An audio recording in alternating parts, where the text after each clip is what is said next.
Reels पाहण्याच्या नादात शिवनेमधील मुठा नदीच्या पात्रात गेलेल्या 2 तरुणांना पुराच्या पाण्यात अडकून पडण्याची वेळ आली होती। हे तरुण पाणी कमी असताना रील्स पाहायला नदी पात्रातील बेटावर जाऊन बसले होते। मात्र अचानक मोठ्या प्रमाणात पाणी सोडल्यानंतर ते तेथेच अडकून पडले। यानंतर नदीत अडकलेल्या तरुणांचे फोटो सोशल मीडियावर व्हायरल करत मदतीची मागणी करण्यात आली होती।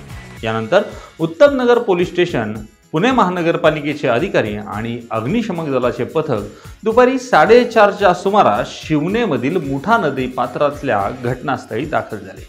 त्यांनी एकामागे एक प्रयत्न करत चौथ्या प्रयत्नात सायंकाळी 7च्या सुमारास या अडकलेल्या दोन्ही तरुणांची सुटका केली।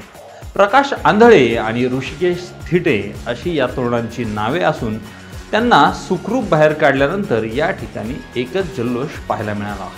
दरम्यान प्रकाश आंधळे या तरुणाने आपल्या आईला फोन करून सदरील घटनेबाबत माहिती दिली होती। यानंतर त्याची आई बेदरलेल्या अवस्थेत घटनास्थळी दाखल झाली होती। यावेळी चेकमेट टाइम्सशी बोलताना त्याच्या आईने आपली मुले रील्सचे व्हिडिओ पाहत नदी पात्रात गेल्याचं सांगितलं। यावेळी चेकमेट टाइम्सने वेळोवेळी तरुणांशी संपर्क करत त्यांना धीर देखील दिला। या बचाव कार्याचे सविस्तर व्हिडिओ आपण याच प्लॅटफॉर्मवर टप्प्याटप्प्याने पाहू शकता।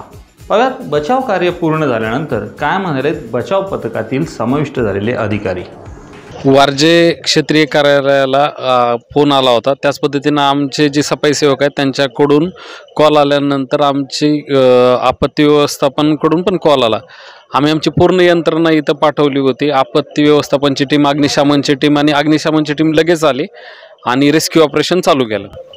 काय माहिती मिळाली होती तुम्हाला? म्हणजे या ठिकाणी 2 मुलं आहेत ते आले होते आणि त्या खडकावर बसलेत अशी इन्फॉर्मेशन मिळाली होती आणि ती मिळाल्यानंतर तात्काळ 5 मिनिटांमध्ये आमच्या सगळ्या टीम अलर्ट झाल्या आणि टीम पोहोचल्या होत्या। याच्यासाठी अतिरिक्त आयुक्त, उपायुक्त यांनी म्हणजे कंटिन्यू पाठपुरावा होता आणि पाण्याचा प्रवाह सुद्धा याच्यासाठी थोड्या वेळ कमी करण्यात आला होता। आता काय पाण्याचा प्रवाह किती होता त्यावेळेस आणि किती केला होता? काय पाण्याचा प्रवाह 19,000 होता, तो कमी करून 15,000 करण्यात आला होता आणि त्याच्यामुळे यांना काढणं शक्य झालं, कारण पाण्याचा प्रवाह जर वाढवला असता तर त्यांना काढणं शक्य झालं नसतं। तुम्ही सगळ्यात या ठिकाणी सुरुवातीला पोहोचला, काय परिस्थिती होती या ठिकाणी? जसं मला फोन आला आणि साधारण 4 वाजेच्या सुमारास 2 मुलं ही बेटात अडकलेली आहे। तात्काळ मी आमच्या उत्तमनगर पोलीस स्टेशनकडून माहिती घेऊन माझा स्टाफ आणि आम्ही सर्व तात्काळ पोहोचलो। सदरची ज्युरिडिक्शन ही वारजे पोलीस स्टेशनची होती, त्यामुळे वारजे पोलीस स्टेशनला देखील सांगितलं। वारजेचे सिनियर PI स्वतः शेडगे साहेब, मी आणि आमच्या सर्व टीम इथे आलो होतो। त्याचबरोबर आपले स्थानिक प्रशासन आहे, वॉर्ड ऑफिसर आहेत आणि सर्व स्टाफ, तसेच फायर ब्रिगेडची टीम तात्काळ आली आणि मदत कार्याला सुरुवात केली। पाण्याचा फ्लो जरा जास्त असल्यामुळे प्रथम थोडासा तो आम्ही सांगून कमी केला। कमी झाल्यानंतर आपल्या फायर ब्रिगेड्स आणि सर्व टीमने त्या 2 मुलांना सुखरूप बाहेर काढलेलं आहे। सदरची मुलं ही आता वारजे पोलीस स्टेशनच्या ताब्यात दिली आहे, त्यांची वैद्यकीय तपासणी आपण करून घेत आहोत।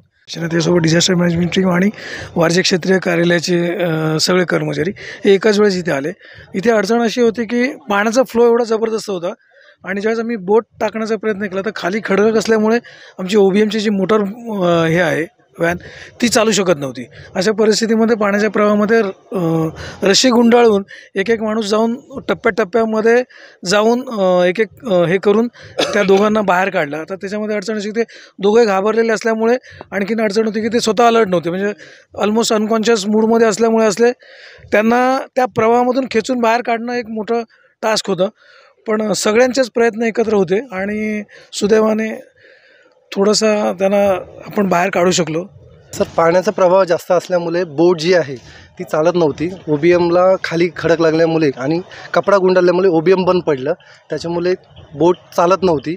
मग साखळी पद्धतीने एक आमचं जवान जाऊन रस्सीच्या सहाय्याने त्या दोघांना रेस्क्यू करण्यात आलं। सर, ज्या प्रकारे आम्हाला या ठिकाणी माहिती मिळाली, त्या माहिती मिळाल्यानंतर लगेच आम्ही या ठिकाणी पोचलो। आमचे उत्तमनगर पोलीस स्टेशनचे सर्व अधिकारी, PI साहेब आहेत, वारजे माळवाडीचे पोलीस अधिकारी, आमचे वारजे क्षेत्रीय कर्वेनगर कार्यालयाचे ते नायकल साहेब, हे सर्वच फायर ब्रिगेडचे सर्व अधिकारी माहिती मिळताच सगळ्यांच्या अगोदर इथं पोचले आणि त्यांनी जे जीवावर उदार होऊन त्यांनी आणि त्यांच्या सर्व कर्मचाऱ्यांनी या ठिकाणी त्या 2 मुलांचा जीव वाचवलेला आहे.